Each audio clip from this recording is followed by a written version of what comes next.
¿Cómo les va? ¿Qué dicen? Muy buenas noches, nueva edición de nuestro programa. Esta noche vamos a estar conversando alrededor de la crisis económica, pero con una mirada diferente.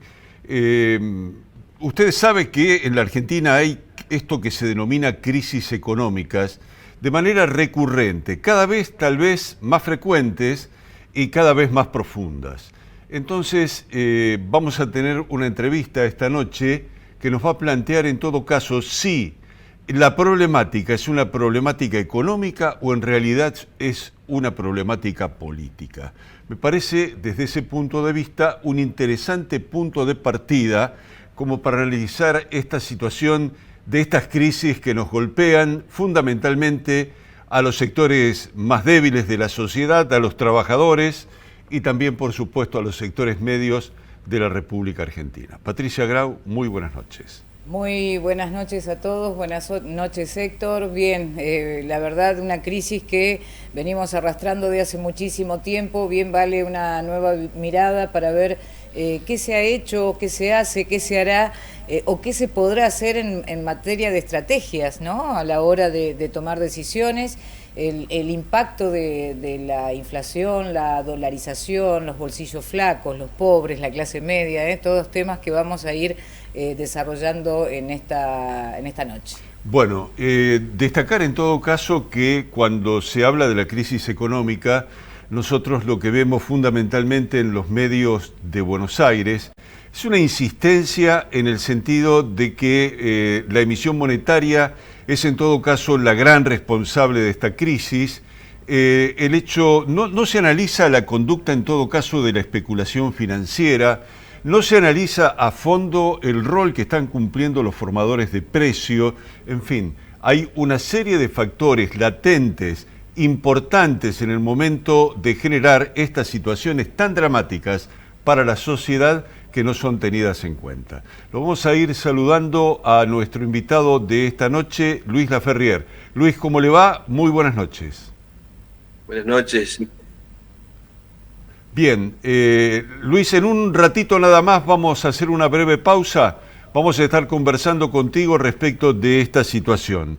Y adelantamos, por otro lado, que vamos a estar abordando el tema del recuerdo, el tema de los 20 años de la inundación de la ciudad de Santa Fe y también vamos a estar considerando lo que es la política pública de gestión de riesgo hídrico que lleva adelante el municipio de Santa Fe.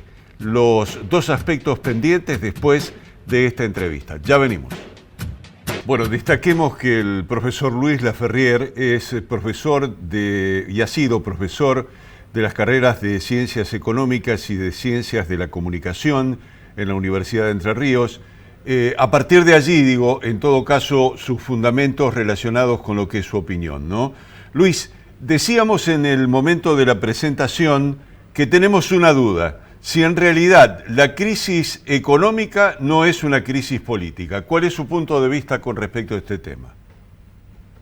Sí, yo lo que noto es que dentro de lo que es una situación casi periódica permanente de la Argentina, que uno puede señalar desde los años 50 del siglo pasado hasta hoy, ha habido crisis que tienen origen en el sector externo, es decir, una falta de dólares que de pronto genera la devaluación y eso desata la inflación, procesos recesivos y problemas sociales muy graves. Esto es una constante que tenía que ver con la forma en que funcionaba la economía argentina, economía dependiente, pero que ha pasado por distintos modelos económicos. Sin embargo, la diferencia es que en modelo económico anterior, lo que se llamaba la industrialización por sustitución de importaciones, vigente en Argentina hasta mediados de los años 70, esas crisis se resolvían a través de recesiones que permitían recuperar ciertas herramientas y ciertos elementos favorables para volver a crecer y para estar después un poco mejor. Lo que tiene la característica de las crisis en lo que va de este siglo, en otro modelo económico, es que estas crisis son periódicas, pero que generan daños muy graves y que producen efectos negativos que no se vuelven a recuperar aún después de pasada la crisis. Es decir, que cada vez estamos en una situación más grave. Esto, a lo largo de este siglo, se puede verificar, porque nosotros hemos visto cómo aumentan diríamos, los factores que hacen para mí, personalmente, la esencia de la economía, que es cómo la actividad económica genera las bases necesarias para que la gente viva mejor. Ese es mi punto de vista, ¿no? Si una economía anda bien, porque la actividad económica es la que realizamos socialmente para generar bienes y servicios para que la gente viva dignamente, ¿no? Entonces, yo primero veo, si se está bien la economía, vamos a ver cómo vive la gente. Y obviamente en Argentina estamos viviendo cada vez peor. Cada vez tenemos índices de pobreza e indigencia mayores, a punto, bueno, que hemos llegado hasta la mitad de la población argentina viviendo por debajo de la línea de pobreza. Los menores, inclusive, el porcentaje de menores alcanza casi a 2/3 del total, que una gran mayoría tiene problemas de alimentarse. Tiene déficit alimenticio en los primeros 2 años de vida, tiene daños cerebrales que son irreversibles en el resto de su vida. Entonces, esto es lo preocupante. Esto es el tema que tiene que ser el punto de partida de todos los análisis. Si estamos bien, no porque puede aumentar o bajar el PBI, no porque puede haber mayor o menor exportación, sino vamos a ver cómo vive la gente. El tema es que en las crisis como estamos viviendo, se mezclan factores económicos y políticos, y tienen que ver con las particularidades en cómo se ha reestructurado la sociedad argentina y la economía argentina en particular, desde que se inicia el despliegue de este nuevo modelo del año 2003 hasta hoy. Bien. Luis, lo interrumpo un minuto. Sí. Le digo, quiere decir en todo caso que hay una ausencia de políticas estratégicas por parte no solamente del Estado, sino de una sucesión de gobiernos que estén planteando un desarrollo con inclusión para la Argentina, ¿no? Hay una ausencia desde el punto de vista de las propuestas, de las propuestas y de la planificación, digo, como para que eso finalmente se pueda concretar.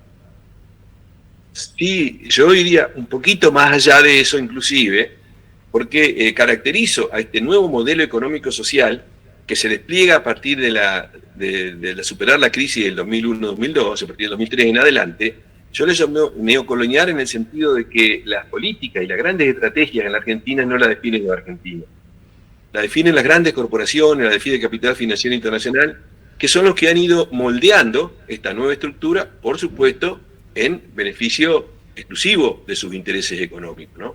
Entonces, los intereses económicos lo que van definiendo es la estructura económica. ¿Esta estructura económica en qué se basa? Fundamentalmente en lo que llamamos sectores extractivistas, que tienen que ver con la extracción de recursos, extractivismo depredador, porque son la forma de extraer que no se recupera nunca más y que además genera mucha contaminación, pero que son los pocos sectores competitivos, entre comillas, a nivel internacional, y otros sectores que todavía sobreviven, pero que están todos concentrados. Cada vez hay mayor concentración económica, cada vez hay menos actores concretos que están comandando los principales sectores económicos y las principales ramas de la economía. ¿Y qué genera esto? Genera, por supuesto, una concentración de la riqueza, y eso tiene como contrapartida una estructura social cada vez más desigual. Esto como marco general. Ahora, ¿por qué se generan las crisis periódicas? Porque la mayor parte de la riqueza generada en la Argentina, en este modelo, se concentra en muy pocos actores, fundamentalmente o mayoritariamente extranjeros, aunque los grandes grupos económicos nacionales tienen un comportamiento similar, y es que son los que más ganan en la Argentina, pero ganan en pesos. Entonces, ¿cuál es el inconveniente? Que todos estos sectores tienen como objetivo final llevarse esos pesos afuera, es decir, tienen que trasladarlo en dólares, no pueden llevar en pesos. De manera de que esta dinámica lleva a que haya una demanda de dólares que es absolutamente imposible de abastecer, y no lo podría hacer ningún país del mundo, bueno, salvo Estados Unidos, que emite su propia moneda, ¿no es cierto?, a todo el mundo, porque ¿cómo es la forma de obtener de dólares genuinos para una economía, para cualquier país? A través de las exportaciones. Y se supone que los dólares que obtenemos con las exportaciones alcanzan para cubrir, o deben alcanzar para cubrir, nuestras importaciones, es decir, lo que no podemos producir o producimos en cantidades menores, ¿no?, a nuestras necesidades. Bueno, nosotros tenemos lo que se llama la balanza comercial, exportaciones que superan a las importaciones por muchos montos. Desde el principio del siglo, este modelo ha demostrado un superávit muy fuerte. Inclusive si nosotros tomamos los últimos 4 años de la Argentina, las exportaciones han superado las importaciones en más de 50.000 millones de dólares. Es decir, la Argentina está generando divisas en su comercio exterior por más de 50.000 millones de dólares. Pero resulta que no tenemos dólares. Entonces, ¿qué es lo que pasa? Bueno, porque los dólares además acá deben servir para abastecer esa demanda insaciable de estos sectores que concentran la riqueza, que ganan en pesos, pero que después lo tienen que llevar, se lo quieren llevar, y se lo llevan en dólares. Entonces no hay dólares que alcancen. Entonces cuando llega el momento de mostrar cómo queda el balance, ¿no es cierto?, de los dólares, hay momentos donde esa salida es muy grande y se puede, en todo caso, atemperar con deuda. Pero, de todas maneras, eso es una situación o una solución intermedia que después se agrava, porque después esa deuda genera más intereses y genera la necesidad de salida. Bien. Entonces, el problema de la Argentina, entre otros, ¿no es cierto?, es que los dólares no son suficientes para abastecer la voracidad de los sectores que nos están saqueando. El problema que tiene Argentina es que ha sido saqueada, que está siendo saqueada, y eso tiene efectos sociales. Esto es la base económica, pero que tiene a su vez la particularidad que las políticas públicas han ido consolidando este modelo. Es decir, llamémosle así, si queremos, la democracia se ha puesto al servicio de esta dinámica, y más allá de quién gobierne, en lo esencial se mantienen las mismas políticas, es decir, garantizar que los sectores que más concentran esa riqueza, los sectores financieros, por ejemplo, concentran una masa fabulosa de recursos, nada más que a través del Banco Central, los bancos comerciales, a través de lo que han invertido en el IC, hoy llegan a cifras que superan los 12 billones de pesos, con tasas de interés anual que superan los 120%. Es decir, ponen la plata de interés, generalmente la puede pagar el Banco Central, se cruzan de brazos y a fin de año multiplican ese dinero y después, claro, se los quieren llevar afuera. Las grandes corporaciones lo mismo. Invierten 10, sacan 100 y esa ganancia se la quieren llevar afuera. Entonces no hay dólares que alcancen. Y cuando los dólares no alcanzan, ¿qué sucede en la economía argentina? Aumenta su precio. Y si aumenta su precio, y esta es una dinámica que viene del siglo pasado, se produce la devaluación y la devaluación genera inflación. Y la inflación es una herramienta que sirve para concentrar recursos todavía más en los sectores que manejan los mercados. Entonces, esto es el problema. El problema es que es la consecuencia social, porque la inflación no es que se evapora la riqueza, sino que se traslada de un bolsillo a otro. Es decir, hay muchos que ganan mucho, pero hay muchos más que pierden y que son los que están sustentando este proceso. Esto tenemos que ver después en la dinámica, es decir, cómo sigue, porque cada vez esto no sigue igual, sino que vamos entrando cada vez en situaciones más dramáticas desde el punto de vista económico, desde el punto de vista laboral, desde el punto de vista social. Bien, le quiero hacer una pregunta a mi compañera Patricia Grau. Yo lo estoy escuchando y usted habla de la época del colonialismo y pareciera ser que la frase "nos cuesta un Perú" está tan vigente como en aquel momento, y solo que en aquel momento era para la corona y ahora es para los intereses de unos pocos, ¿no? Como usted está planteando. ¿Qué pasa con los bancos? ¿Qué pasa con las financieras? ¿Cómo impacta, por supuesto, en la clase media? ¿A dónde llegamos? Claro, porque hay que ver, yo digo con mucha claridad, ¿no? Nosotros ya sabemos que se ha cedido el manejo de los resortes básicos de la economía a un organismo que es representante de los sectores usureros, más rapaces del mundo, que es el Fondo Monetario. Es decir, el Fondo Monetario define las políticas en Argentina. Acá los partidos políticos ya no discuten plataforma, no discuten qué proyecto de país, porque eso ya está definido, eso no lo discuten. En todo caso, lo que están preocupados es a ver cómo pueden garantizar la gobernabilidad sin sacar los pies del plato. Entonces, acá, por ejemplo, esta usura gigantesca que significa tener que pagar, por ejemplo, los intereses de una deuda fraudulenta que nunca debimos, está investigada por la justicia, no es fraudulenta, inexistente, que nunca debimos, pero que la pagamos más de 10 veces y cada vez debemos más. Y seguimos pagando intereses y seguimos pagando. Bueno, eso es un elemento, ¿no es cierto?, de esta dependencia neocolonial, pero también el hecho de que las grandes corporaciones obtienen los recursos a costa de la destrucción del territorio, a costa de la contaminación, a costa de afectar las poblaciones. ¿Y todo esto para qué? ¿Para que la gente esté mejor? No, estamos peor. Es decir, que en lugar de hacer esfuerzo para construir algo diferente y mejor, estamos haciendo esfuerzos para destruir nuestro presente y nuestro futuro. Bien, Luis, muchísimas gracias por atendernos. Ha sido realmente un aporte muy interesante, un punto de vista muy concreto respecto de lo que significa la crisis político-económica que afecta a la Argentina. Que tenga muy buenas noches y le prometo en todo caso que en otra oportunidad lo volvemos a convocar. Gracias Héctor, mucho gusto. Bueno, muy bien. Vamos a hacer una muy breve pausa, ya estamos con ustedes. Bien, vamos a escuchar el informe económico científico de la región, parte de lo que nosotros planteamos, un vínculo entre la innovación tecnológica y lo que se viene.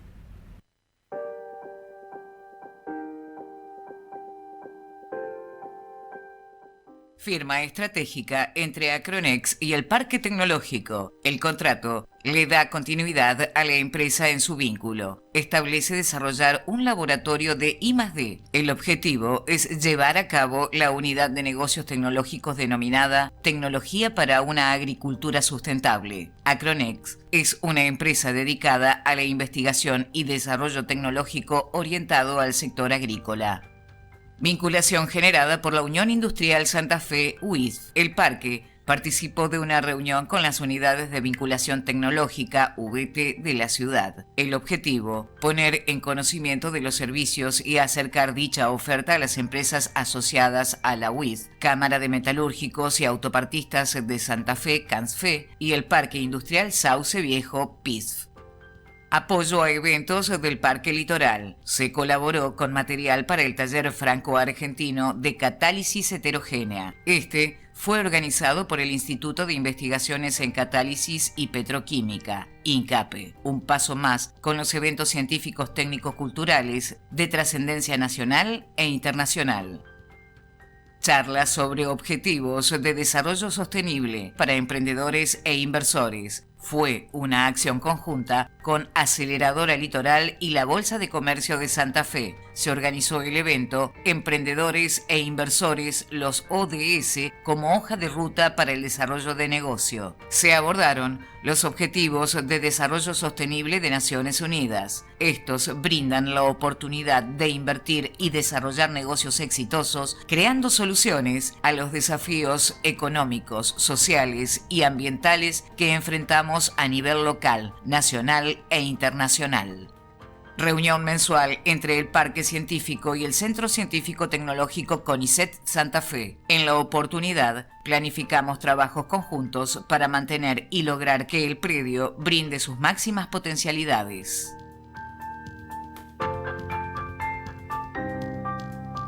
Bien, lo escuchábamos a Leopoldo Federico haciendo este tema del abrojito. Tal vez el bandoneón es uno de los instrumentos que reflejan, yo no sé si un mensaje de tristeza o no, pero que se puede asimilar al momento de tristeza que vivió a partir del 29 de abril del 2003 la comunidad de Santa Fe. ¿No fue así? Jorge, ¿cómo te va? ¿Qué decís? Buenas noches. Bien, buenas noches, ¿cómo es? Y esto, la historia de un pueblo siempre es muy compleja y más cuando lo que ya quieren llamar tragedia, lo que nosotros denominamos un crimen hídrico, lo asola de una forma en que no está preparado para recibirlo. Entonces, hoy en nuestra ciudad está por cumplir 450 años y el hecho más significativo fueron las inundaciones. Claro, 20 años, están cumpliéndose 20 años de aquella inundación tremenda, porque Santa Fe también había tenido inundaciones recurrentes. Si no, lo hubiera hecho la película Los Inundados. No, el amigo. Los antecedentes históricos están palpables y a la Claro. vista. Por eso la culpabilidad de los gobernantes es grande. Ajá. Ahí hubo, por otro lado, en ese 29 de abril, en esa madrugada, lo que hubo fue una falta de advertencia, fundamentalmente, de lo que potencialmente podía llegar a ocurrir. Mira, yo me voy a remitir a lo que está en la causa.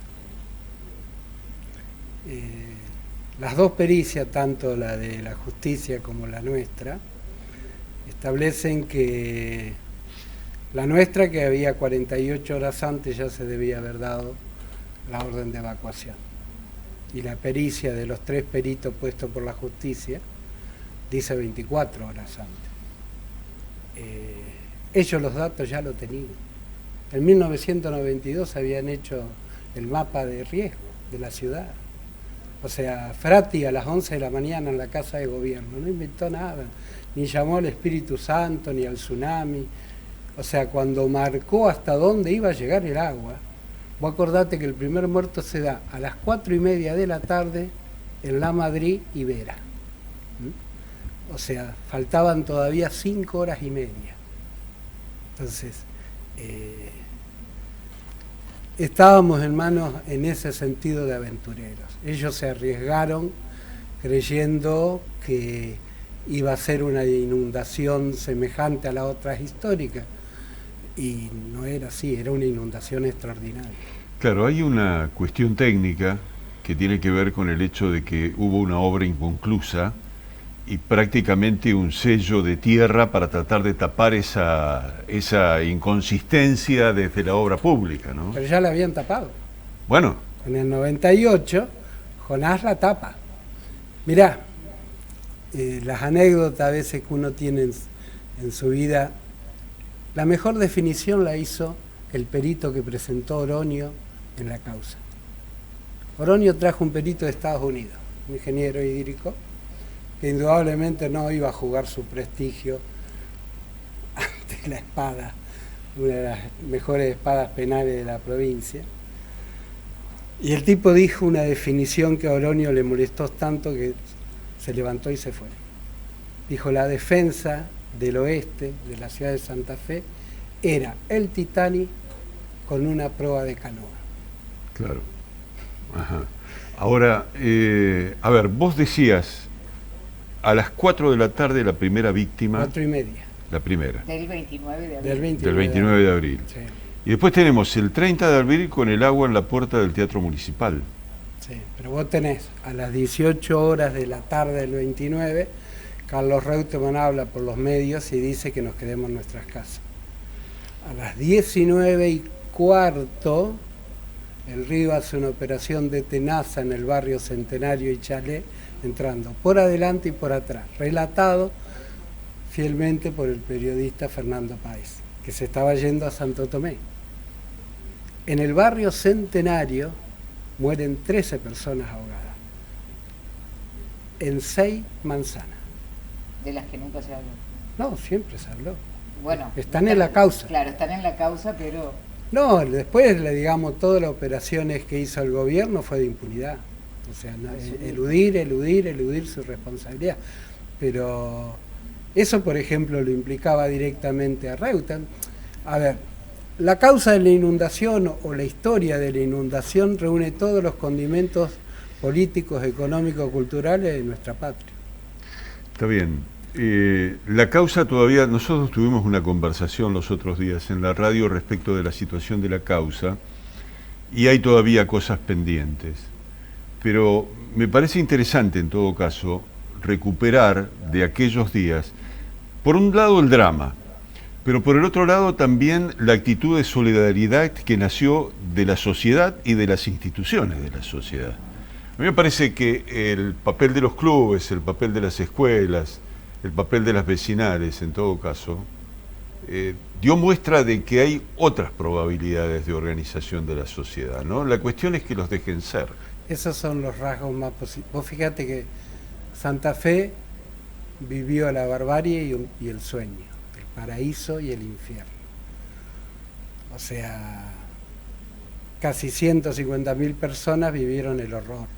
O sea, pero durante 30 días la sociedad santafesina, yo te digo 30 días en una forma genérica, puede ser más, puede ser menos, pero tuvo una reacción de solidaridad que en muchos casos todavía cuando nos juntamos en la Asamblea de Inundados nos emocionamos. Y eso tuvo un valor como sociedad. O sea, nosotros siempre decimos que el pueblo salvó al pueblo. Pero después hubo solidaridades de todo el país, del mundo. Acá vinieron todos los organismos mundiales habidos y por haber. pero lo principal que nos deja a nosotros, te digo, la Asamblea Inundado como un grupo social complejo, compuesto, es que tal vez estamos un paso adelante de lo que nuestro país necesita. Pensamos diferente, de izquierda, de derecha, de centro, peronistas, radicales, lo que vos busques hay ahí adentro. Pero lo que aprendimos en los 20 años es a escucharnos y a entender que en una lucha social y política como es la nuestra, nadie es más que nadie. Vos sabés que yo me acuerdo en todo caso de haber visto mucha gente empapada, con mucho frío como consecuencia de esa situación, sin elementos como para protegerse, y a la vez me remito a los días de hoy, por ejemplo, en una sociedad que está muy preocupada por la inseguridad. Y si trasladáramos la inseguridad que vivió la sociedad de Santa Fe en el momento de la inundación, en los barrios inundados, es una situación incomparable.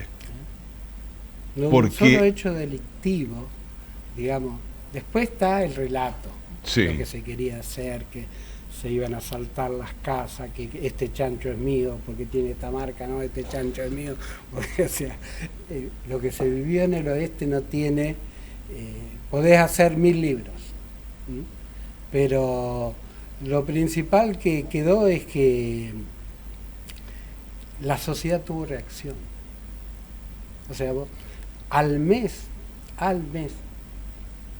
fue la manifestación política más grande que tuvo esta ciudad. Claro. Sí, la recuerdo. Hubo una manifestación frente a la Casa de Gobierno. No, se marchó de la Plaza del Soldado y el cartel que se llevó adelante, que lo llevaron los organismos de derechos humanos, somos todos inundados.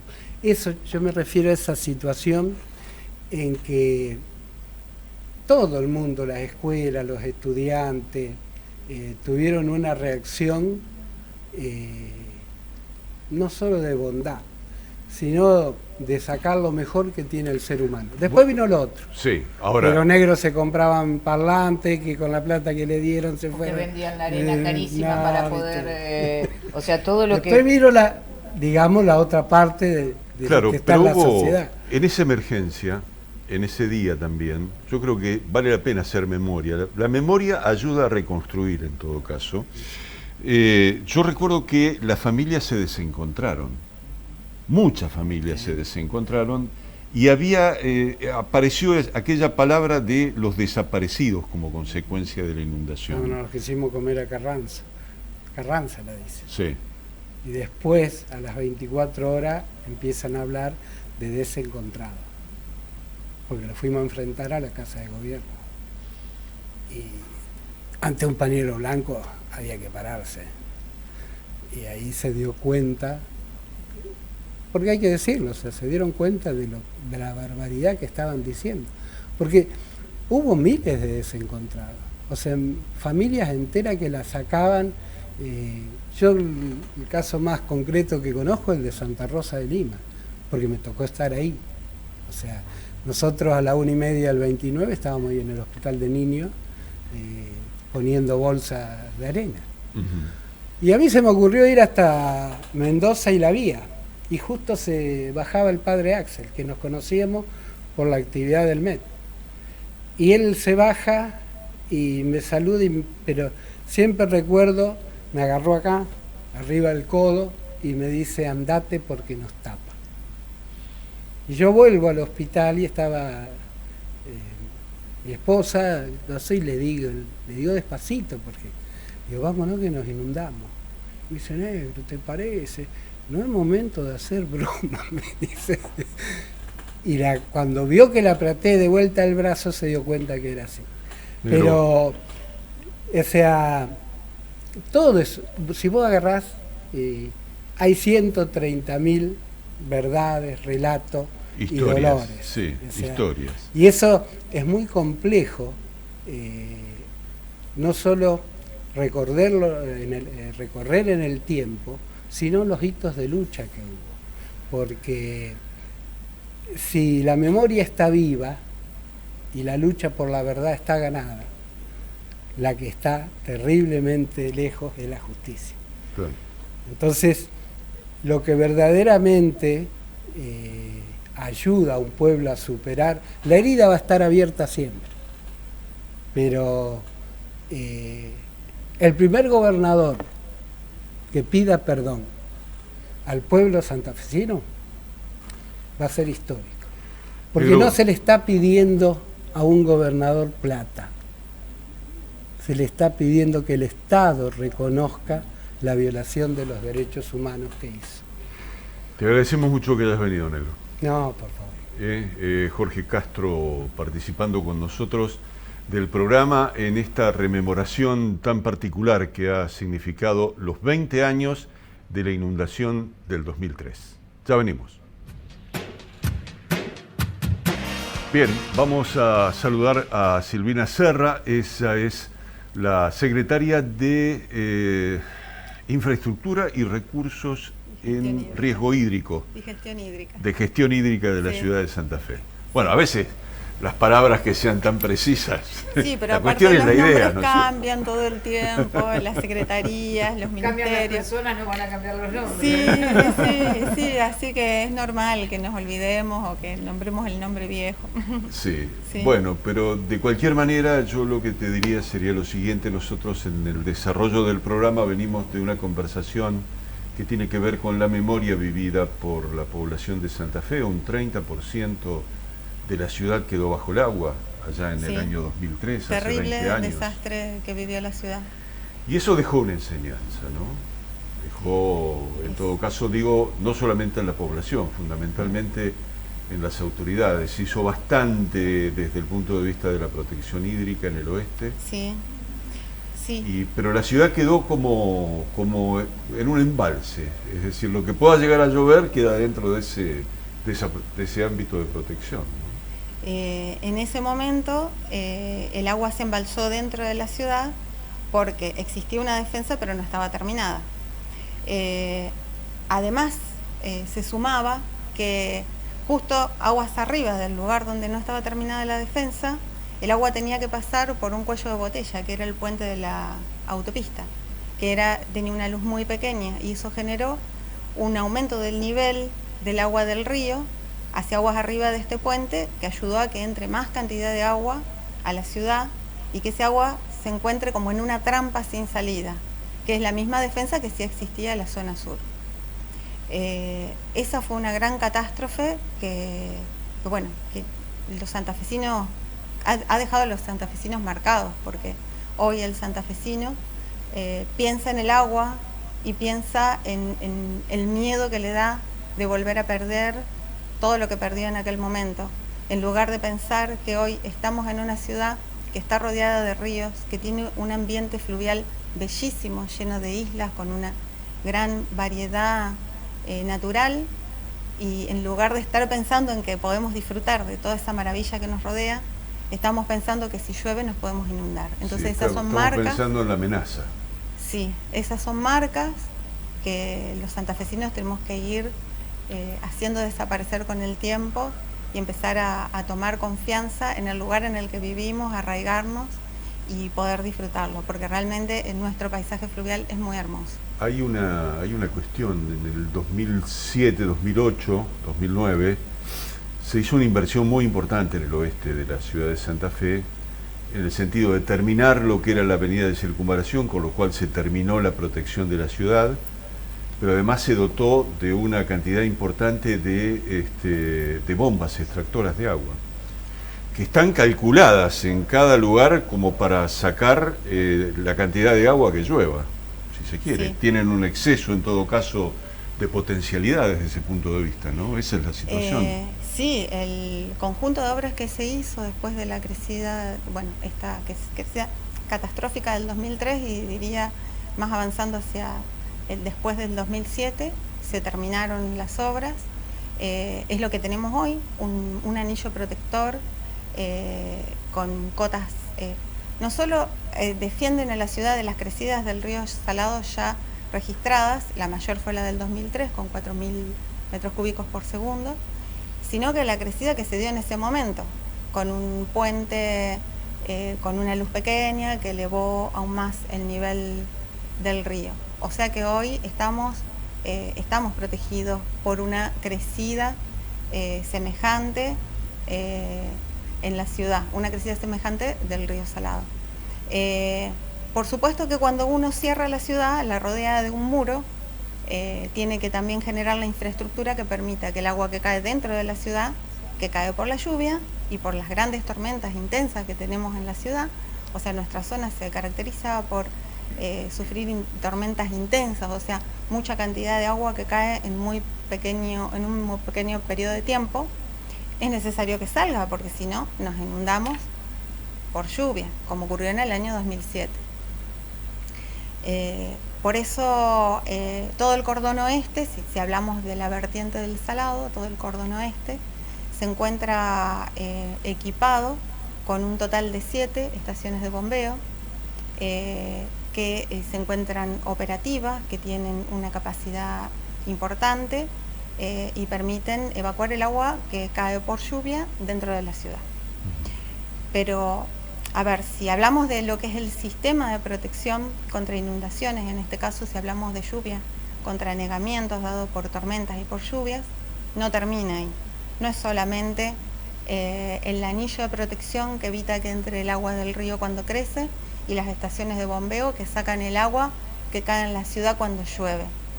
Para que el agua llegue a esas estaciones de bombeo es necesario que haya un sistema de drenaje correcto y es necesario que existan estos reservorios que existen, que es el espacio en donde se amortigua, o sea, es el pulmón hídrico a donde llega el agua de lluvia que cae en los barrios, se conduce por el entubado que tienen los barrios, los canales que conectan a los barrios con los reservorios, el agua en el reservorio se amortigua y le da tiempo en las estaciones de bombeo a que saquen ese agua hacia el río.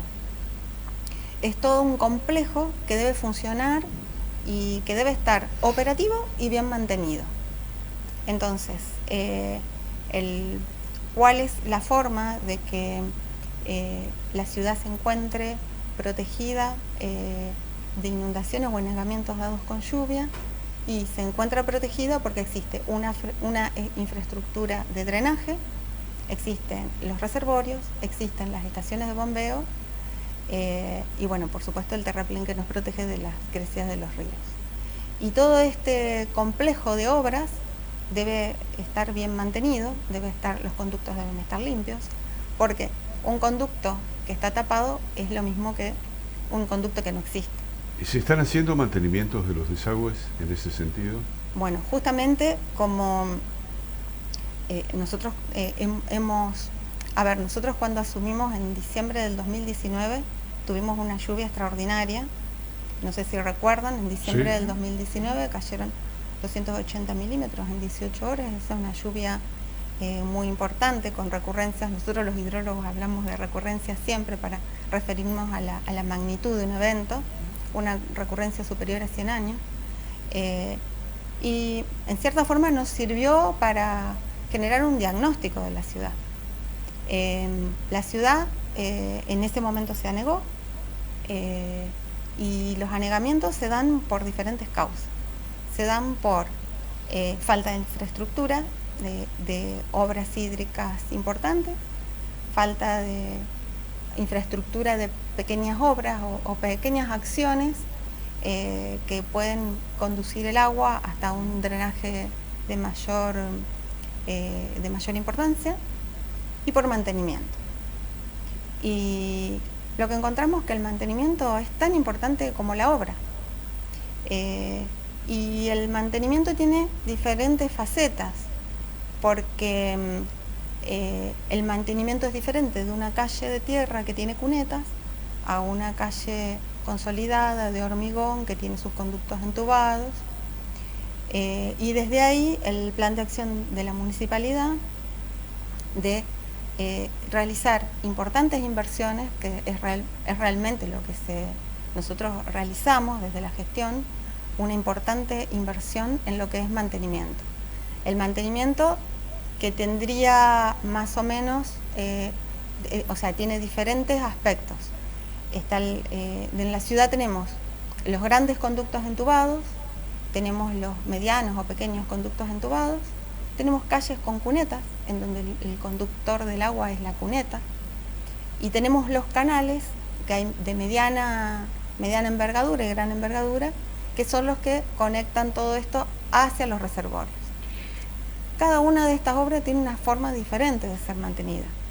Algunos son mantenidos con grandes máquinas, que son contratadas por la municipalidad, y otros, como hacer la limpieza de cunetas, es un trabajo de hormiga y artesanal que se hace con empleado municipal y con una presencia constante en los barrios.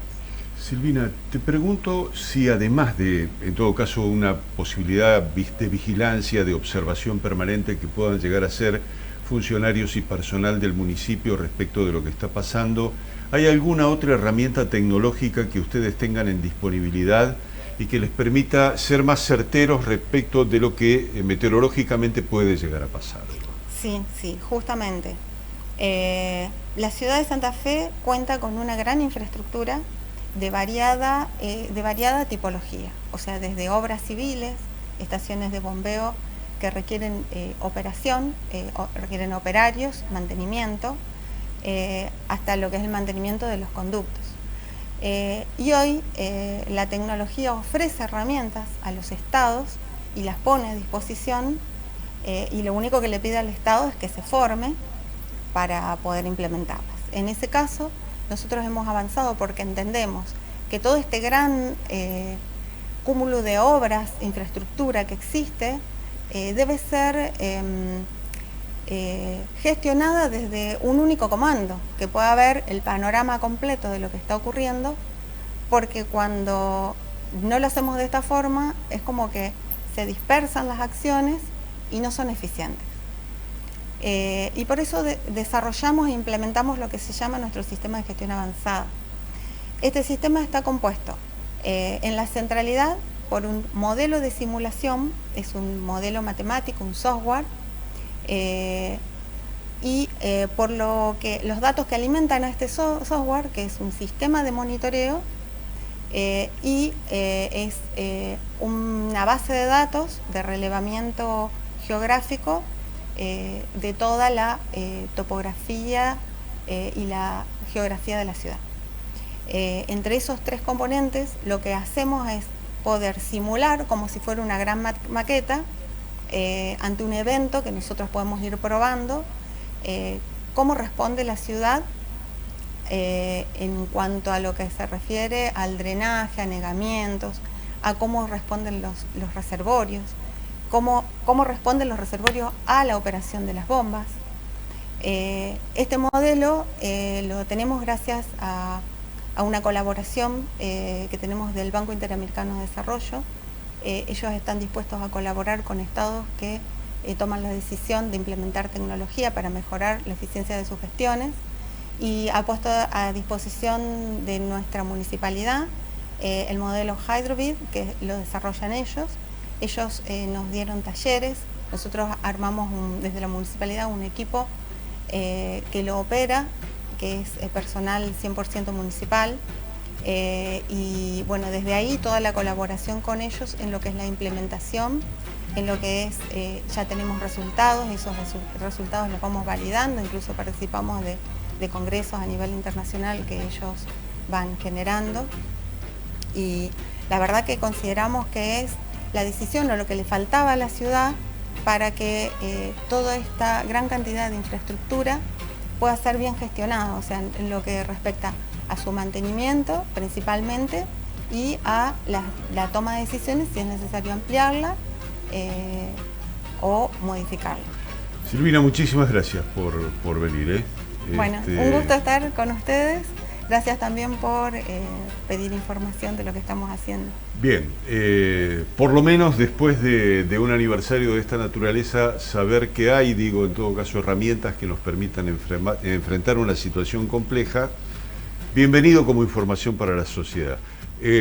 No descuidar, por ejemplo, que si uno tiene desparramados los pluviómetros en la ciudad, hay lugares donde llueve más y hay lugares donde llueve mucho menos. Totalmente. Que pueden llegar a generar más que una sorpresa. Patricia. Nos encontramos, despidiendo. así es, nos encontramos el próximo jueves a la noche. Que tengan muy, pero muy buenas noches.